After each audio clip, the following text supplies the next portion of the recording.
மணி 5 ஆயிடுச்சுங்க. தப்பான மாடிப்படி ஒரு 1/2 மணி நேரம் ஏறி இறங்கணும், அவ்வளோதான். அஞ்சரைக்கு முடிக்கணும். சரி, எவ்வளோ கலரி பர்ன் பண்ணுறேன்னு பார்ப்பேன் இந்த 1/2 மணி நேரத்தில். வேர்க்காமா நல்ல கலரி வேணுங்க. மாடிப்படி ஏறி இறங்குறதுல ரொம்ப மெதுவாக இறங்கிட்டுருக்கேன். வேர்க்கிறதுக்கான எந்த அறிகுறியும் இல்லை. 21 கலரி பர்ன் பண்ணிட்டேன் 10 நிமிஷத்தில். இன்னொரு 20 நிமிஷத்தில் எவ்வளோ முடியுதுன்னு பார்க்கலாம். காலையில் எவ்வளோ வெயிட் இருக்குன்னு பார்த்துடலாங்க. ஆல் டைம் லோ வரணும்னு பார்க்கலாம். வந்துட்டு இதாங்க என்னோடய ஆல் டைம் லோ வெயிட் 70.45.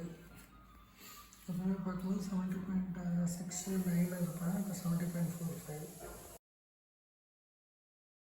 வணக்கம் மக்களே, ஜிம்முக்கு வந்திருக்கேன். 1.5 மணி நேரம் பண்ணணும்னு நினைக்கிறேன். Chest, shoulder, triceps. அப்புறம் எவ்வளோ கலரி பர்ன் பண்ண முடியுதுன்னு இன்றைக்கி. அவ்வளோதாங்க, இந்த நாள் முடிஞ்சிருச்சு. வெயிட் எவ்வளோ இருக்குன்னு பார்த்துடலாங்களா. 70.50. நேற்றுக்கையோட இன்றைக்கி 600 கிராம் குறைஞ்சிருக்குங்க. வெற்றி வெற்றி வெற்றி. பரவாயில்லைங்க. நான் இன்றைக்கி மொத்தமாக 400 கலரி தான் பர்ன் பண்ணியிருக்கேன். ஜிம்மில் வந்து ஒரு 233 மாதிரி. அப்புறம் காலையில் மாடிப்படி ஏறி இறங்கினது 170. ஃபுட்டு கரெக்டாக இருந்தேன், அதிகமாக எதுவும் சாப்பிட்ல. காலையில் ஹெல்த்தியான அதை ஃபோட்டோ உங்களுக்கு அனுப்புகிறேன். நான் காலையில் சாப்பிட்டது. அப்புறம் மதியானம் கீரை, பொரியல், காய்கறி, என்னோடய ஒய்ஃபுக்கு நன்றி. அப்புறம் ராத்திரி 2 பழம், அந்த மாதிரி தான் சாப்பிட்டேன்.